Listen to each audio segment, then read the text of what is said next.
बिस्मिल्लाहिर्रहमानिर्रहीम, अस्सलाम वालेकुम। अक्सर हमारे ओपीडी के पेशेंट्स जो कि किसी वायरस का शिकार होते हैं, बच्चे जो गला खराब, खांसी, जुकाम के बाद आते हैं, उनके पेरेंट्स की कंप्लेन होती है कि बच्चा 1 से 2 हफ्ते तक कुछ खाता पीता नहीं है। तो इस वीडियो में स्पेशली मैं बात करूंगी इस चीज के बारे में कि जब भी बच्चा एक वायरल इन्फेक्शन का शिकार होता है तो कितने अरसे तक बच्चे में उस वायरस को फाइट करने के बाद जो उसकी एपिटाइट है, बच्चे की भूख है या बच्चे में जो थकावट हो जाती है, वो कब बच्चा अपनी नॉर्मल रूटीन पे वापस आता है और वो कौन से फैक्टर्स हैं जो बच्चे की इस एक्टिविटी को जो है वो जल्द से जल्द कवर करने में हेल्प करते हैं। प्लस इसमें हम ये बात करेंगे कि आया पोस्ट वायरल फटीग या एपिटाइट लॉस के अंदर मल्टीविटामिन का कोई रोल है या नहीं है। तो आइए देखते हैं। सबसे पहले ये जानना बहुत जरूरी है कि जब भी बच्चा किसी वायरल इन्फेक्शन का शिकार होता है तो उसकी बॉडी अपनी सारी जान उस वायरस को क्लियर करने में, उससे फाइट करने में लगा देती है।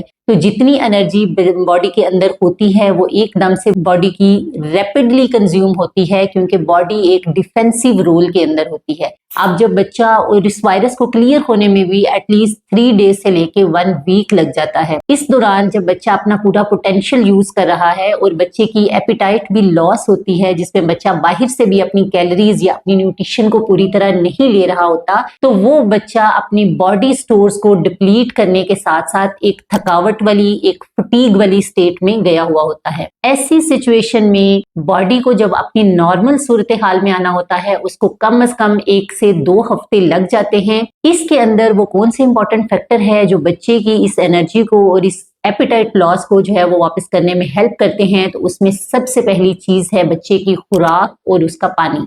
जितना ज्यादा बच्चा उस वायरस इलनेस के दौरान पानी का इस्तेमाल करेगा, उसका वायरस जल्द अज जल्द उसकी बॉडी से क्लियर होता है। और जब बच्चा रिकवरी फेज में आता है तो कोशिश करें आप बच्चे की खुराक जो है वो सादा रखें, थोड़ी मिकदार में दें और थोड़े वक्फे से दें। जो हम सुबह दोपहर शाम का खाना खिलाते हैं, यही बच्चा जब पोस्ट वायरल फटीग के चक्कर में होता है तो आप उसको थोड़ी थोड़ी क्वांटिटी में 2 से 3 घंटे के बाद कुछ ना कुछ खाने को देते रहें। कोशिश करें कि वो जो खुराक है वो सादा हो, वो थोड़ी सी नमकीन हो, जो बच्चे के लिए एपिटाइजिंग और प्लीजिंग हो। उसके अंदर अगर हम यखनी का इस्तेमाल करें, अगर बच्चों के लिए फ्रेश फ्रूट या जूस का इस्तेमाल करें तो वो बेहतरीन रहता है और वो एक ऐसी चीज है जिसे बच्चे का खाने को दिल भी करता है। सेकेंड इंपॉर्टेंट फैक्टर ये है कि हम बच्चे की बॉडी को और बच्चे को ज्यादा से ज्यादा रेस्ट प्रोवाइड करें। जहां आप स्कूल से 2 से 3 दिन का रेस्ट ले सकते हैं, वहां बच्चा जो है वो ज्यादा भागदौड़ वाली, ज्यादा एक्सरसाइज करने वाली एक्टिविटी को या ज्यादा प्ले टाइम को वो कम से कम रखे। बच्चा जो है वो रेस्ट मोड के अंदर ज्यादा रहे। इसमें ये भी ख्याल रखना चाहिए कि बच्चे का स्क्रीन टाइम भी कम हो,